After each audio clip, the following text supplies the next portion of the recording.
yellow, green. Red, yellow, green. No, the rainbow has four colors. It's red, yellow, blue, and purple.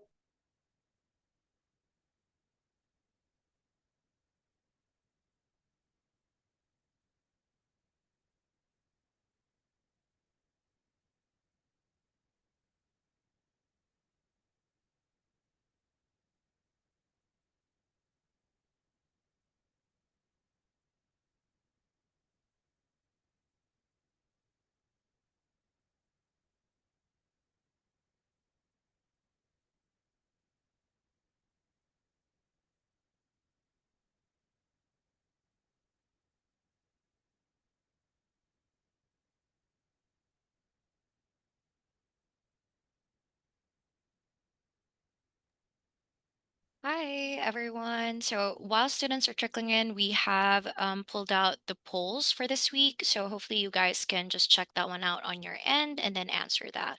Boja, can I do the announcements for now while students Yeah, are still? Okay. yeah, you're good. Let's go. Okay, so yeah, just a very quick reminder, you guys, please turn on your cameras for the workshop. If you don't have your cameras on, it might result to no participation and no points. So if you are encountering any issues with your cameras or maybe your mics, or if you're doing anything aside from the workshop today, please do let YC staff Chris know just so she could take note of that one. And then always please make sure to put your full name as your display name here on Zoom just so we get to track your attendance better. So again, if you are an alumni, please put alumni before your name. If you are a student leader, please put SL before your name. And also just to remind you guys for the workbook and survey, so Chris will be sending that one via chat. Again, always remember to put the right information for the workbook and survey. We are in cohort 13, level 1. Facilitator is going to be Bojo Jose Bojorquez. And also, just to remind you guys, if you don't have the right information for this one, it might be not considered. So hopefully you get to double check that one before you submit. And so far for the polls, go ahead and just answer that one while we wait for more students. All righty. Good to see everybody. Let's give it a few more minutes here. Hopefully, we get a lot more people to participate here. Don't forget to answer those poll questions.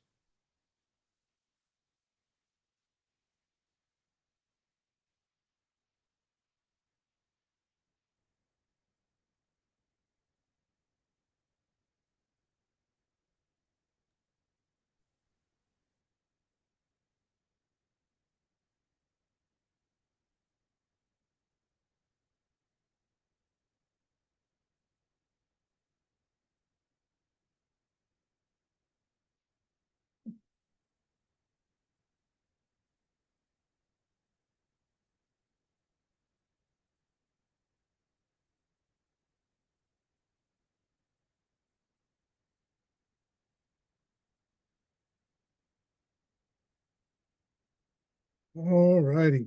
Let's see. Let's see where we're at here. We got about 17 people in, 15 have answered. Give it about 30 more seconds here. If you haven't answered the polls, go ahead and provide those answers for us, please.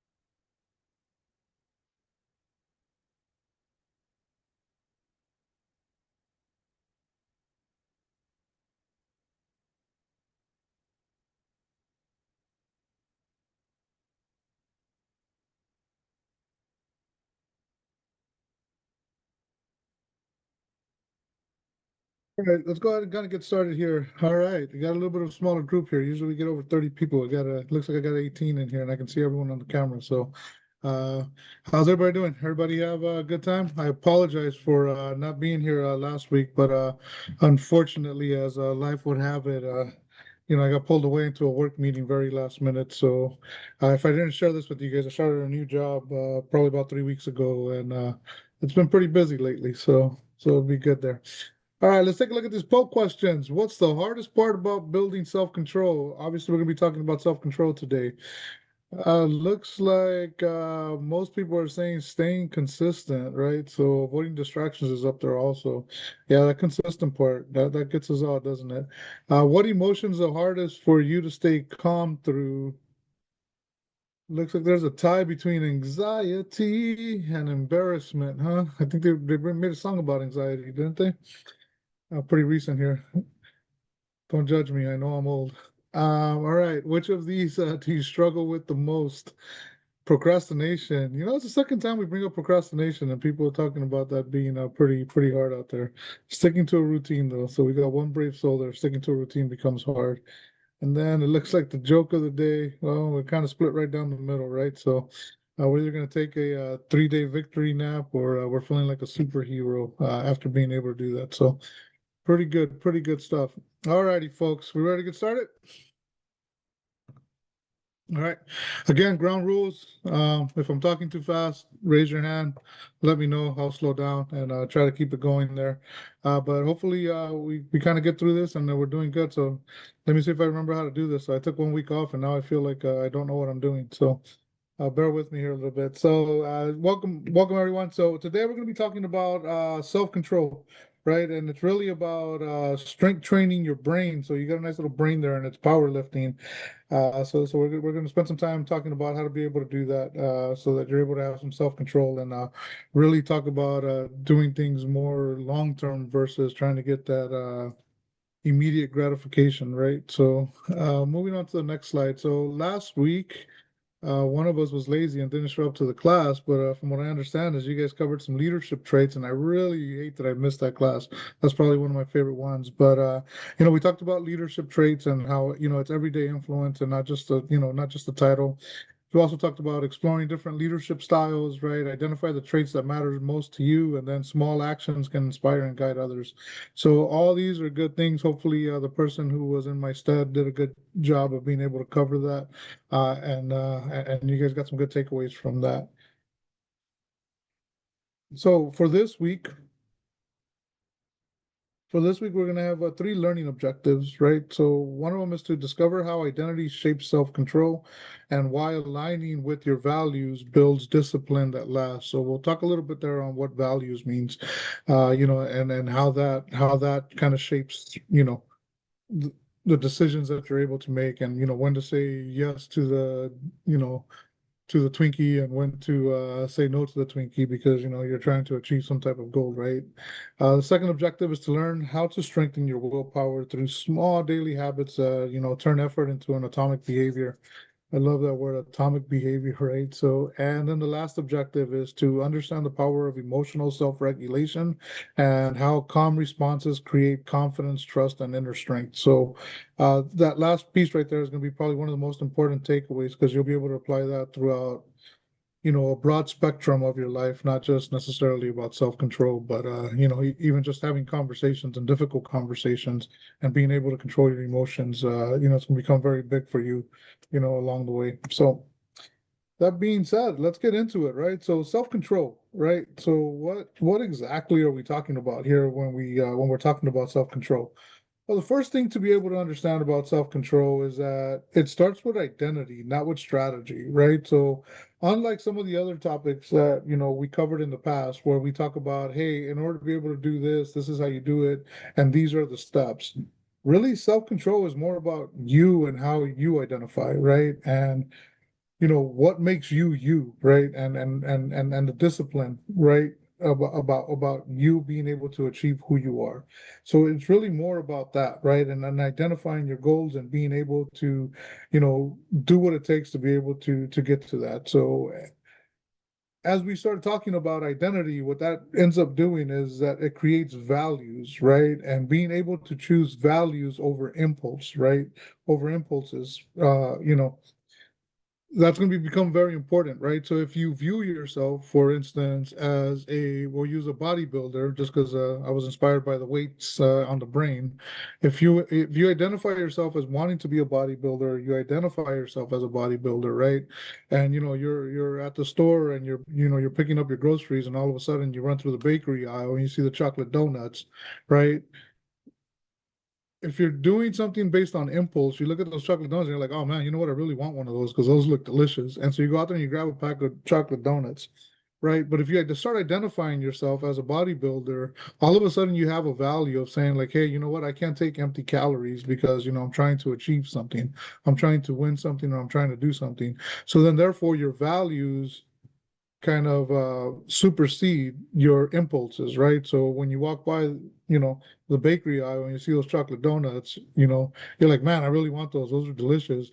And then your values kick in and you say, like, hang on a second, I'm trying to, get ready for a competition, or I'm trying to have a six pack, or whatever it is that is that you're trying to do as a bodybuilder. It kicks in and says, no, you can't do that because I'm identifying. My value is to be able to keep my caloric count low so that I can become what it is that I'm striving to be.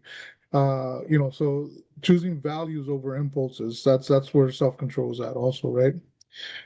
Identity also, what it does is it helps shapes habits, right? So, as the quote says right there, right? I'm someone who follows through, uh, right? It comes from there. But, if you use that as an example, that I'm someone who follows through, then you all of a sudden you start doing all the habits you need.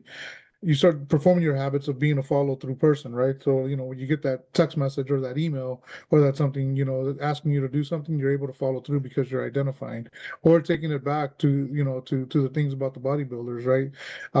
You identify as a bodybuilder, so therefore you know that you have to, work out whatever 4 times a week to be able to achieve this. And even on those days where you're feeling a little bit, not motivated and you don't want to come in to be able to do it because you identify as this, it helps you create this habit of going to the gym 4 times a week, right? Your values provide the why, right? That sustained discipline when motivation fades, right? So that's a very good way of being able to put it, right? Your values are usually the why of what you want, of why you're making the decisions that you're making, right? And you're able to maintain that discipline. So why are you avoiding eating the chocolate donuts? Because I want to become a bodybuilder, right? So just turning back down into that. So that becomes, what self-control comes in, right? Going further though, right? The self-control begins,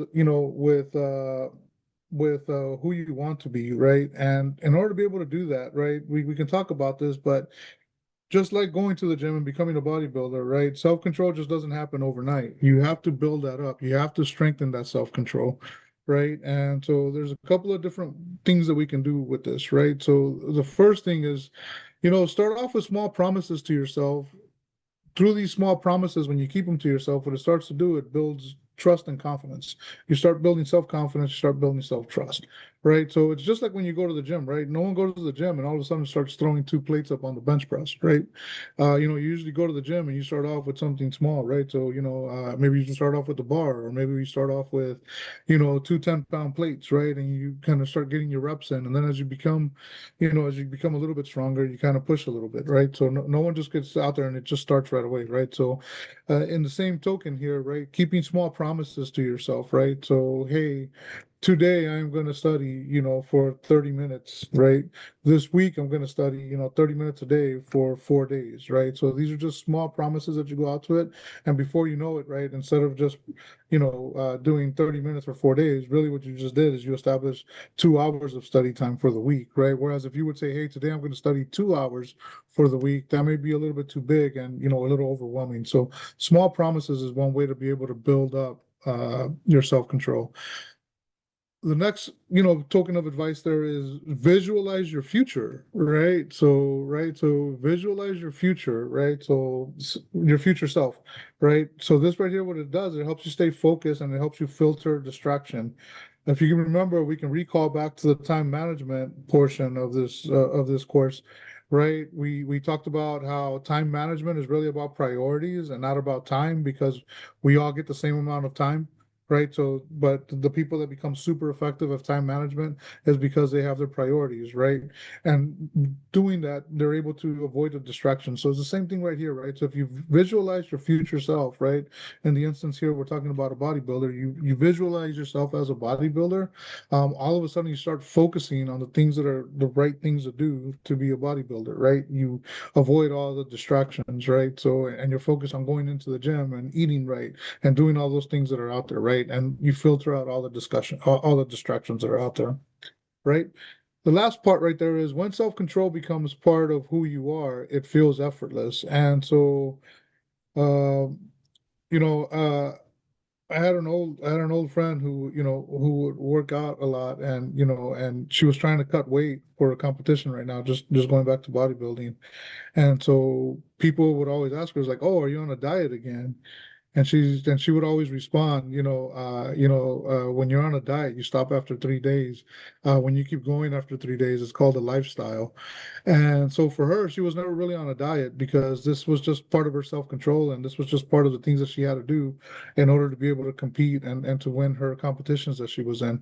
And this kind of alludes a little bit to that, right? When your self-control just becomes part of who you are, right? So when you're just like, hey, listen, I'm a bodybuilder and this is what I do, it's almost effortlessly you're going to avoid those chocolate donuts because you already know that there's something bad associated to that. And you can take that and apply it through a lot of the courses of life, right? And just do the same thing out there. So hopefully those examples kind of help out a little bit. All right. So what we're going to do now is we're going to go ahead and break out into some group sessions here for about 4 minutes. And in these 4 minutes here, what I want us to be able to discuss is if you were already the kind of person who always follows through, right? Going back to the example, right? Some person who follows through, right? What's one habit that would reflect that identity? Okay. So we'll go ahead and break away here for about 4 minutes, and then we'll kind of come back and hopefully we can have a little group discussion surrounding that.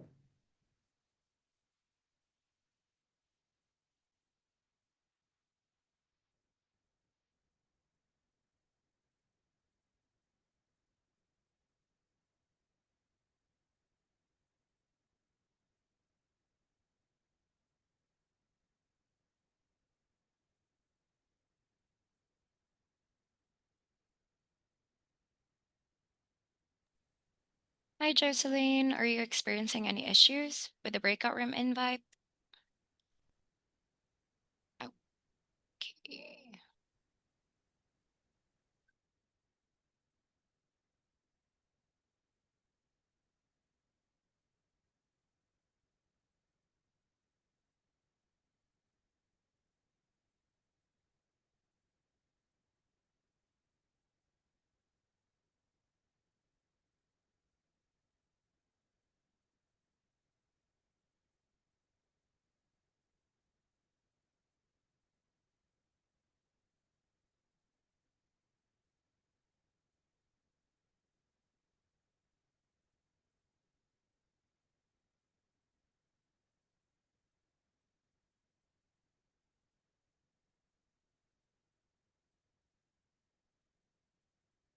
All right. Sorry, guys. My daughter's school was calling me there for a minute, so I had to answer that. No worries, no worries.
Hi, Giselle.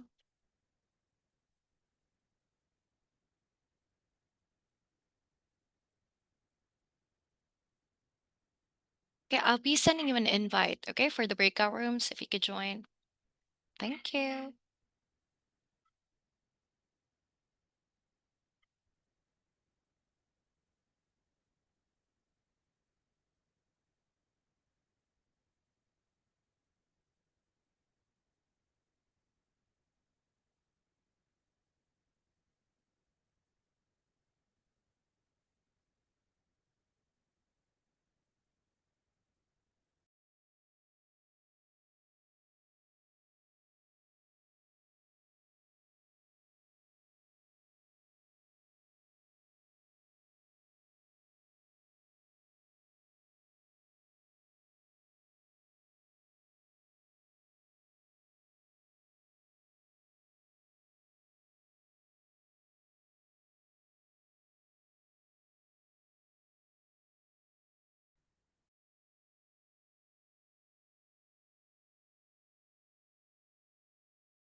All righty.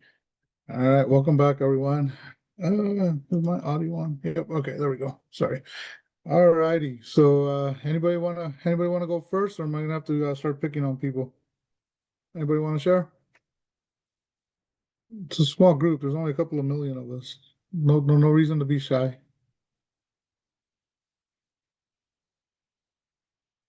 Hey, Destiny, do you mind sharing? I think I caught a little bit of your glimpse, and I really like what you were saying.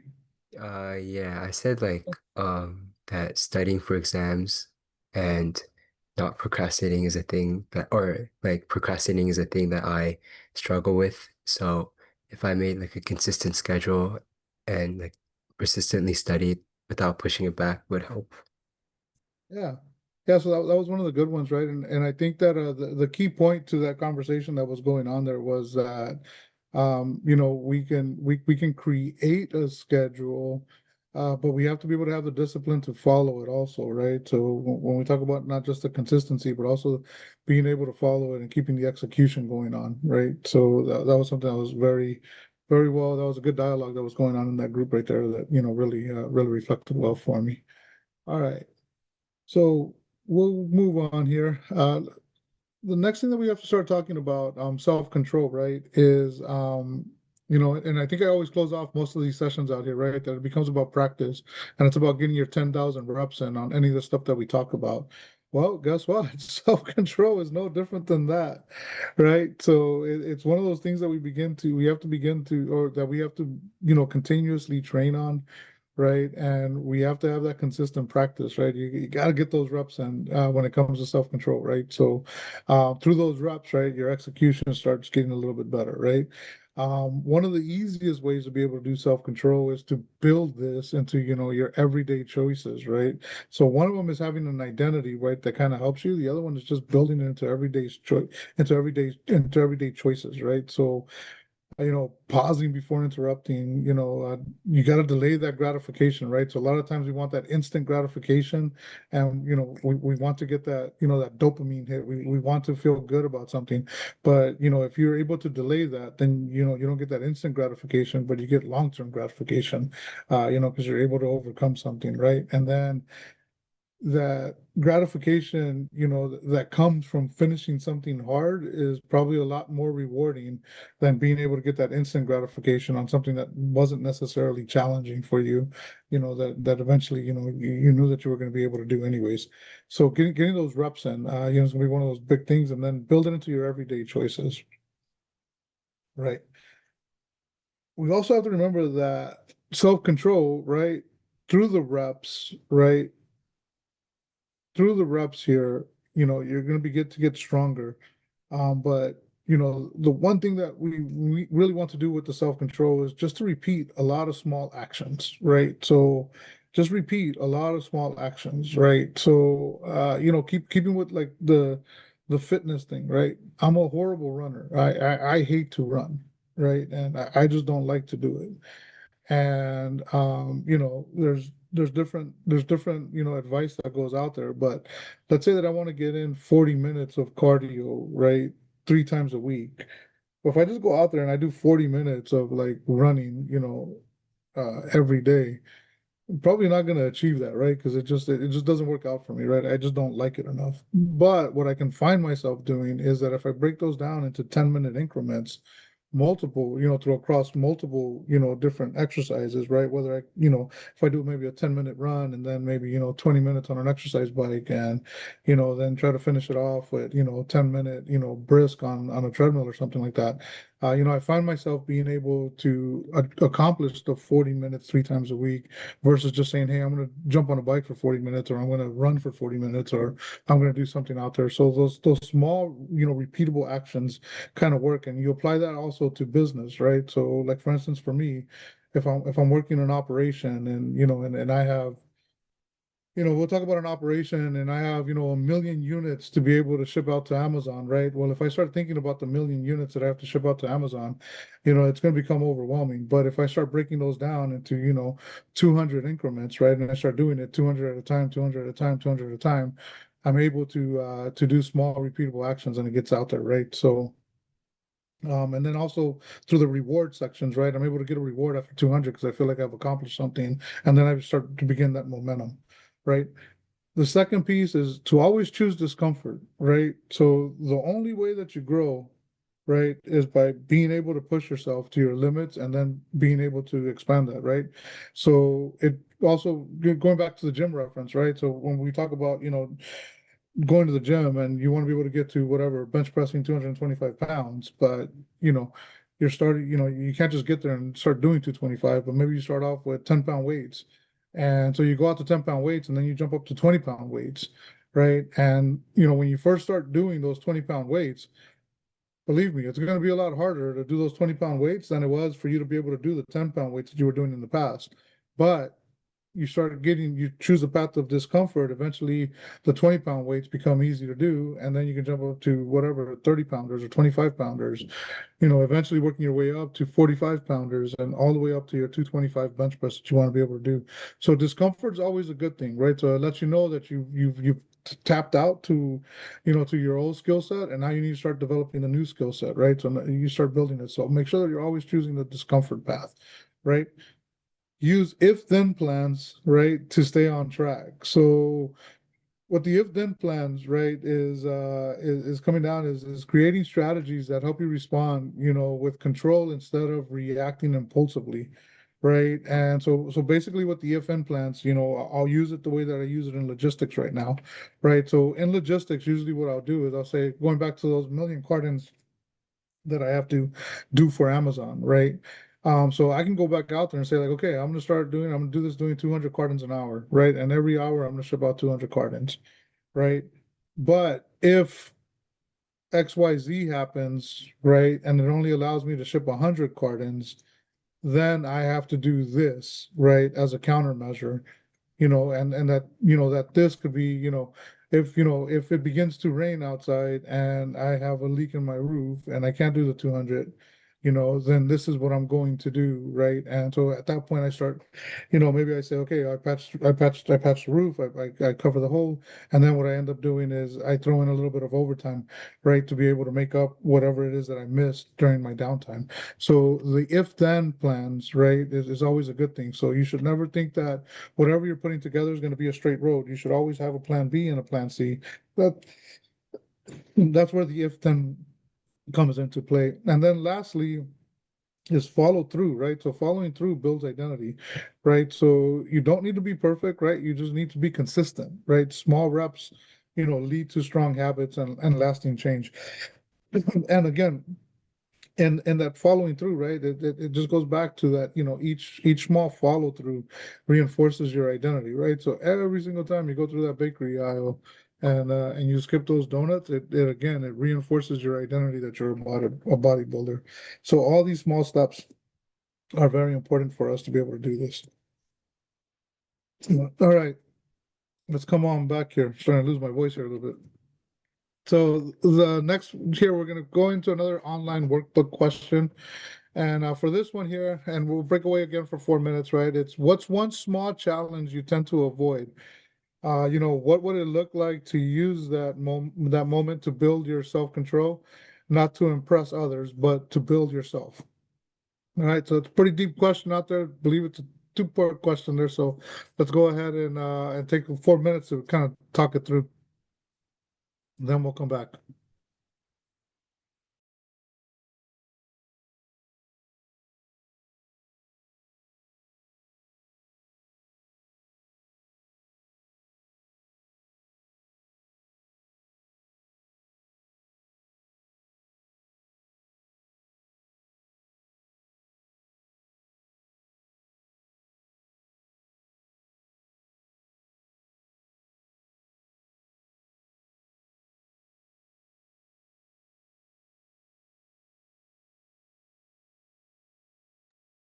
Hi, Andrea. Are you experiencing any issues with your breakout room invite?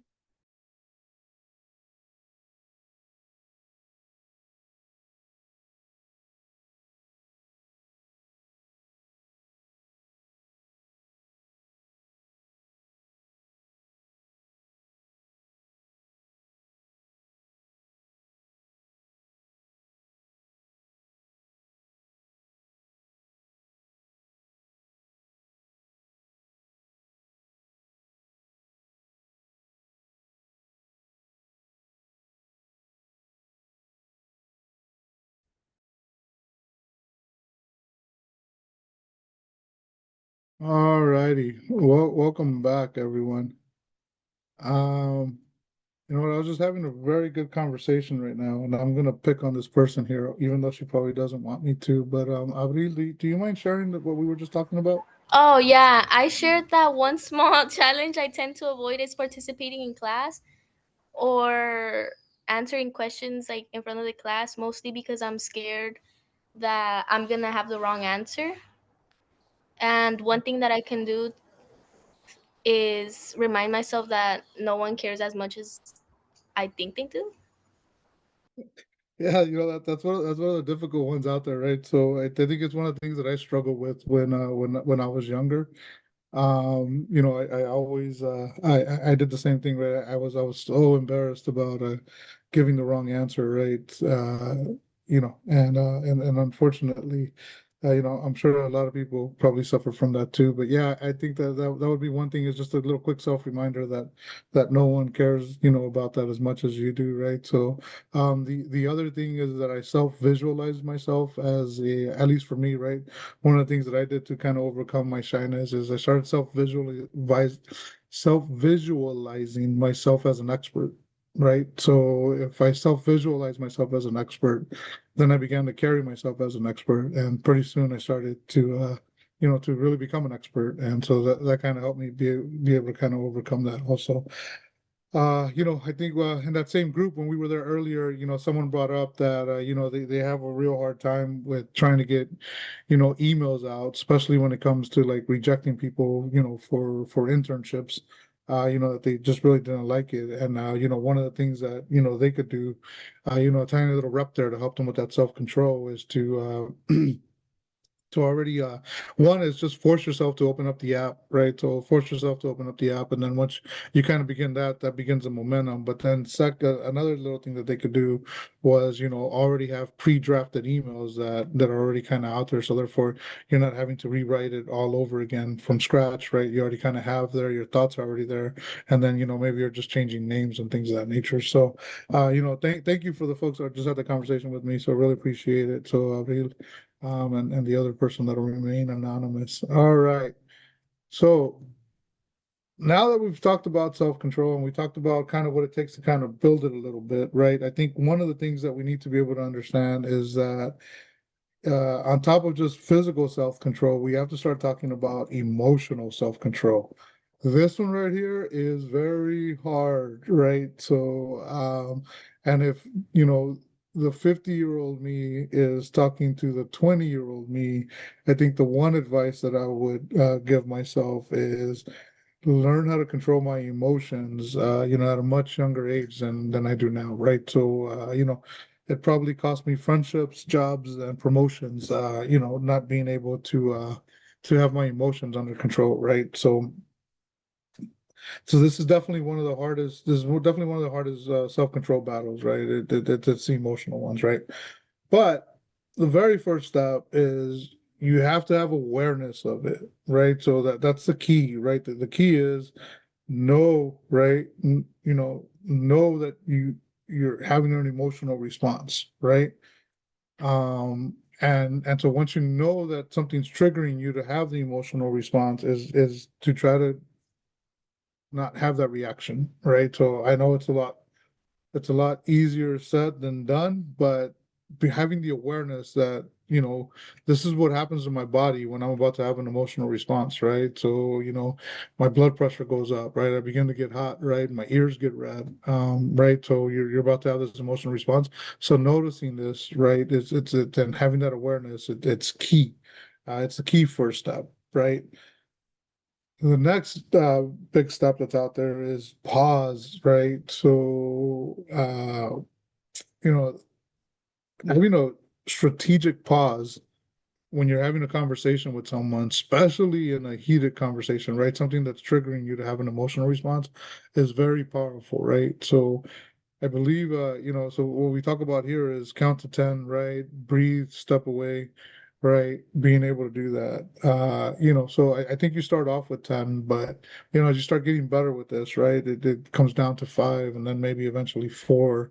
right? So that you're able to have some self-control that goes out there. But that pause is very important, right? Not always saying the first thing that comes to mind, right? And one of the pieces of advice that I got a long time ago, when someone was trying to coach me through, through this stage of my life of being able to have, emotional self-control, is one of my mentors, he gave me a phrase and he said, Jose,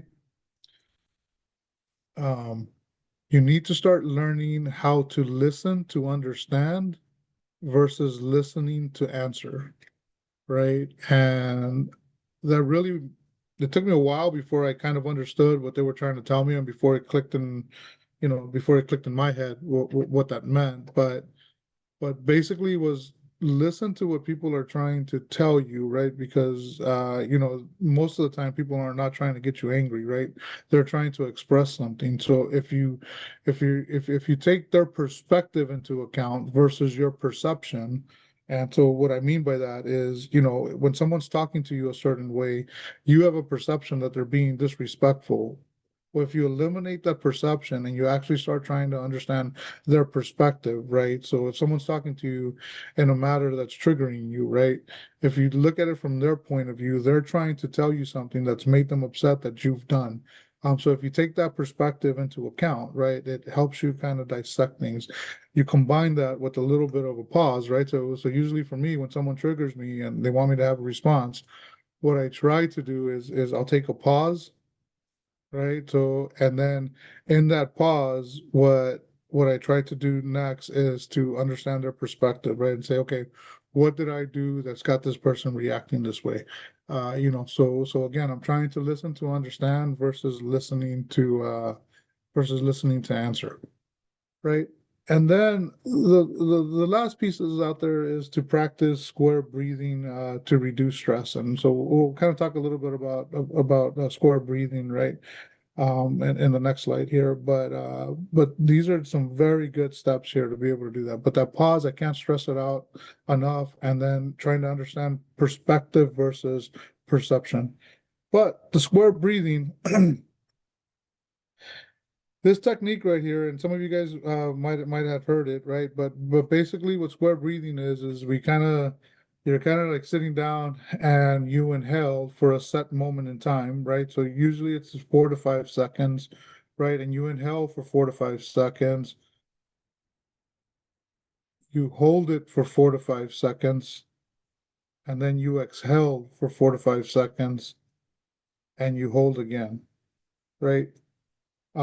This right here allows for the oxygen to kind of come into your brain, right? It allows for a bunch of different things to be able to do it, scientifically, proven, this kind of comes back, but um, this kind of form of meditation and relaxation, if you're able to incorporate this into your daily practices, it'll help you get into the right mindset. And then eventually what ends up happening is as you practice this when you're not triggered, um, you start visualizing it as a triggering mechanism, right? As a reaction to being triggered. What ends up happening is all of a sudden you'll start doing this without even knowing, in the middle of a heated debate or in the middle of something that's going to be, in the middle of in the middle of something of some triggering event, it'll automatically start happening. So this is probably one of those habits that I would encourage you. So for me and myself, what I try to do is I try to going through a 5 minute square breathing session every night before I go to bed. And being able to do that kind of allows me to release all the stress. It allows me to get rid of all the things that went bad through the day, right? It allows me to reflect on what's gone good through my day. And it really just helps me give a nice little stress management. Plus, what it does is it helps oxygenate my blood right before I go to bed. So it gives me a good night's rest. So, square breathing is a real good technique.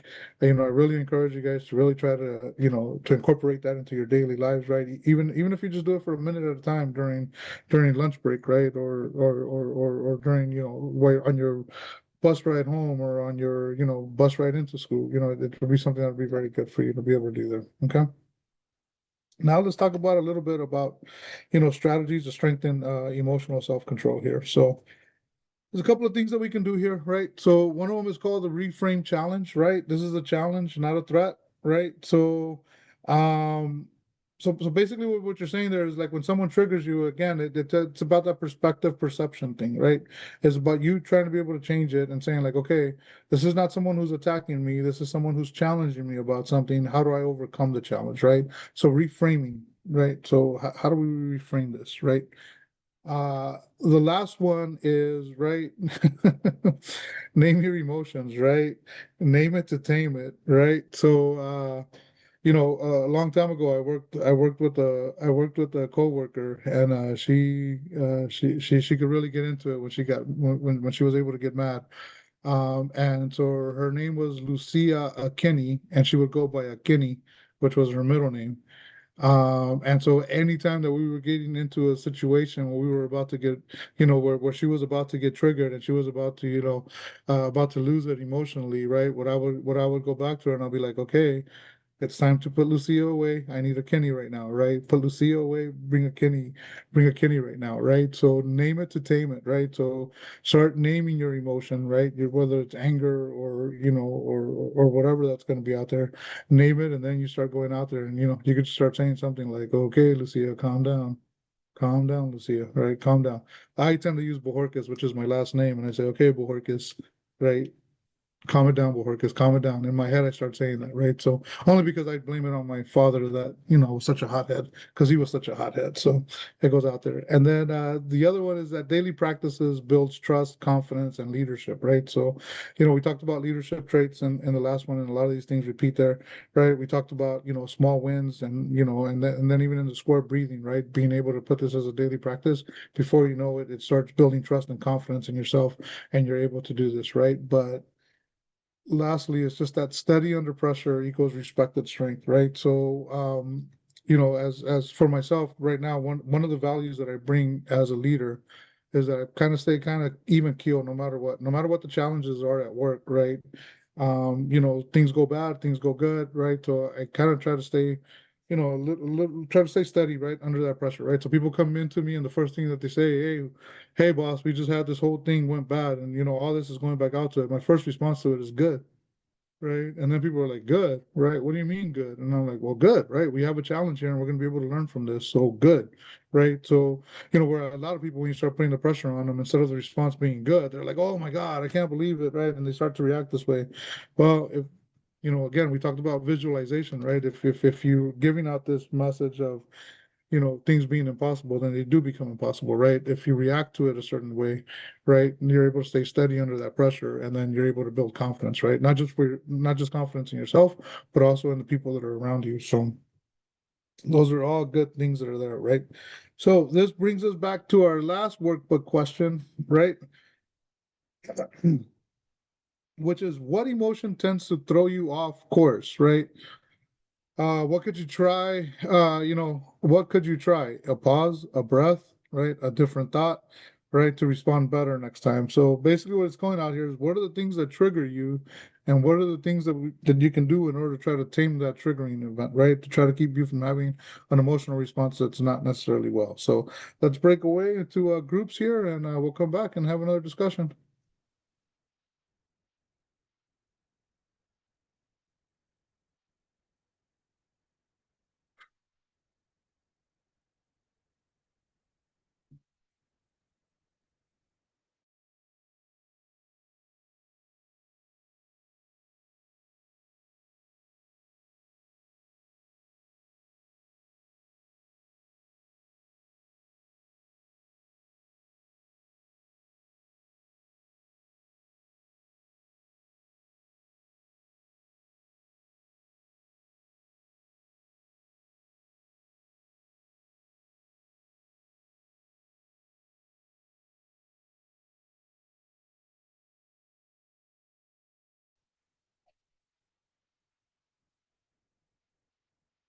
Oh, come on. You guys had to have some good conversations out here. We're talking about these emotions that trigger us. So we're talking about, jealousy, frustration, anger. Come on, someone share something with me. Melissa, you've been kind of quiet today. Why don't you share with us? An emotion that tends to throw me off is probably like frustration. Like it'll just like ruin my whole day. Okay. And so what are some of those things that you can kind of do to kind of change that here a little bit, or to Um, respond better? I could like take a breath or maybe take a second to think about like what to do. Yeah. Yeah. No, that taking a breath is always a good one, right? So because it kind of forces you to, it forces that pause, right? So that'll kind of be there, right? So I was talking to another group right now, and one of the things that I shared was understanding that understanding what are the things that trigger you, so you can identify them, right? That awareness we talked about earlier, right? So if you can get ahead of it a little bit and say, okay, frustration, I'm starting to get a little frustrated, you can identify it, then you can start triggering the pauses and all these other things that kind of kick in, for us, right? All right, folks. So that kind of gets us in through today, right? And talking about self-control, which is something that's very difficult for us, even as adults to be able to do that, right? But hopefully you guys get a lot of takeaways from this, right? Take those square breathing. You guys should incorporate that definitely into your spots, and then find all these triggers. Throw in those small reps, right? So it's again, like I tell you every week, right? It's not necessarily about learning this one time. It's about executing and getting those 10,000 reps so that you become very good at it, right? So everything starts off very difficult to do, and then as you start practicing more and more, you end up getting better for it. So for next week, right, we're going to talk about Ready, Set, Grow, right, from learning to living. And what we'll start talking about is the implementation is what you do with what you've learned, right? Reflect on the progress and define who you want to become, commit to the habits, right, mindsets and goals, and then turn learning into a lasting change as we kind of go through it. So that being said, folks, it's going to bring us right back to the end of my time with you. Again, I thank you so much for allowing me to have this hour with you. Hopefully, you guys are learning a lot from this, and making you better youth, and eventually making you better adults here. So, thank you so much. I will hand it over to the YC staff now, and I believe they got a Thank couple of things for you guys. So, thank you, everyone. Thank you so much, Bojo. So just very quickly, we'll give you guys about 90 seconds just to finish up your workbook and survey. And yes, timer starts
Okay, so yeah, just a very quick reminder for you guys. Again, if you are going to submit your workbook and survey for this one, please make sure that you put the right information. Again, we are for cohort 13, level 1, and that's Jose Bojorquez. And also for additional announcements, you can earn up to 2 points if you join the Ignite Speaker Series that we will be having on the 17th of November. That's between 6:30 p.m. to 7:30 p.m. So our speaker is going to be Eric Huberman. The RSVP deadline for this one is on the 14th of November by 5 p.m. And the RSVP link has been sent by Chris. And also for you guys, who are curious about any announcements or any updates regarding YC or any about the program or anything about the workshop, please do visit our student guide website. The link is in the chat below. And also, please don't forget, if you do have any concerns or questions regarding anything about YC, or maybe you have experienced some technical issues, points issues, or anything like that, you can submit a student help form. Again, the form link is going to be sent in the chat. We are going to address concerns from Mondays to Fridays only, so during the weekdays. So if you, by any chance, submitted during Saturday or Sunday, please be patient. We will try to respond to that one by Monday onwards. And yeah, so far, I think that's all the announcements that I have to make for this one. I would just like to give a huge round of applause for Bojo. Thank you so much for such a wonderful workshop for today. And thank you guys so much for participating as well. If you do have any additional concerns that you want to be addressed as soon as possible, you can go ahead and just stay in the Zoom meeting. But for those of you who have no additional concerns, you can go ahead and leave the Zoom meeting, but please don't forget to leave your emojis. Thank you guys so much. Have a great day. Bye-bye. Thank you.